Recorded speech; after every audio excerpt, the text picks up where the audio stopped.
দেরি না করে তোমাদের জন্য নিয়ে চলে এলাম ফিগার ভিডিওর কালার টিউটোরিয়াল পার্ট 2। দেখতেই পাচ্ছ মোটামুটি কালারটা একটা জায়গায় দাঁড় করিয়েছি। এখানে দেখো ব্লেন্ডিং করেছি যে বোঝা যাচ্ছে।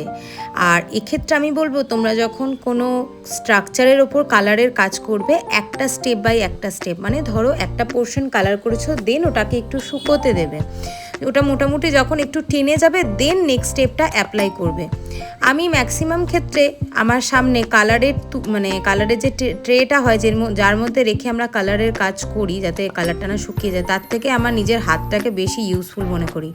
দেখো হাতের দুটো সাইডে আমার কিন্তু কালার ভর্তি, কারণ আমার মনে হয় আমাদের হাতে যতটা ভালো মিক্সিং হয় বা ব্লেন্ডিং হয় কালার, ওটা হয়তো খুব একটা ট্রেতে হয় না। এটা অবশ্য আমার ধারণা, আমি এইভাবেই কাজ করে অভ্যস্ত, কারণ হাতটা যেহেতু আমার স্ট্রাকচারটার সাথে একদম লাগিয়ে থাকে, তো আমার না কালারটা ব্লেন্ড করতে খুব সুবিধা হয়, এদিক ওদিক করতে হয় না। আর কিছু কিছু ক্ষেত্রে যে জায়গাগুলো আমরা কাজ করি কালারের এতটাই ডেলিকেটেড পার্ট হয়, সেই জায়গাটা থেকে যেন চোখ না সরে এরকমভাবে দেখো এখানেও একটা ব্যাপার তোমাদের দেখাই, দেখো কালারটা এখানে একটু ঘেটে গেল, একটু ছড়িয়ে গেল।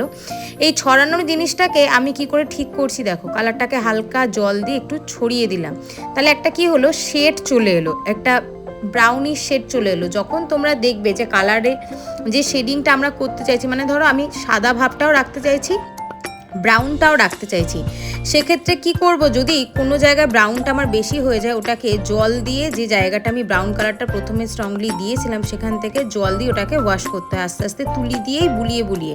কারণ এক্ষেত্রে তুমি যদি হাত দিয়ে করতে যাও পুরো জিনিসটা ঘেটে হয়ে যাবে।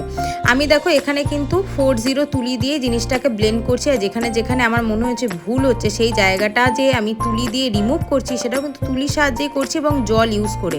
হ্যাঁ, এবার তোমরা বলতেই পারো এই যে জলটা কালো হয়ে গেছে দিদি, এক্ষেত্রে কি কালারটাও কালো হবে না? না, হবে না।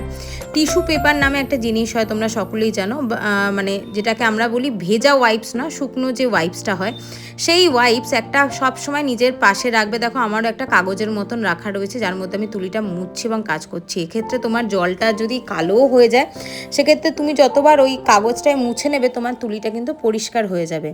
এটা হচ্ছে একটু তাড়াতাড়ি এবং ঝটপট কাজ করা একটা টেকনিক। যদিও ফিগারের কাজ করতে গেলে মোটামুটি 3-4 ঘন্টা সময় লাগে প্রপারলি যদি তুমি করতে চাও এবং ফিনিশিংটা সেই জায়গায় আনতে চাও। এবং মোটামুটি দেখো আমি একটা কালারের জায়গা আস্তে আস্তে দাঁড় করাতে পেরেছি। আমি প্রত্যেকটা এই ফিগারে যতটা জায়গা আমি ব্লেন্ড করেছি এইভাবেই করেছি এবং ফাইনাল লুকটা তোমাদের দেখিয়ে দিচ্ছি।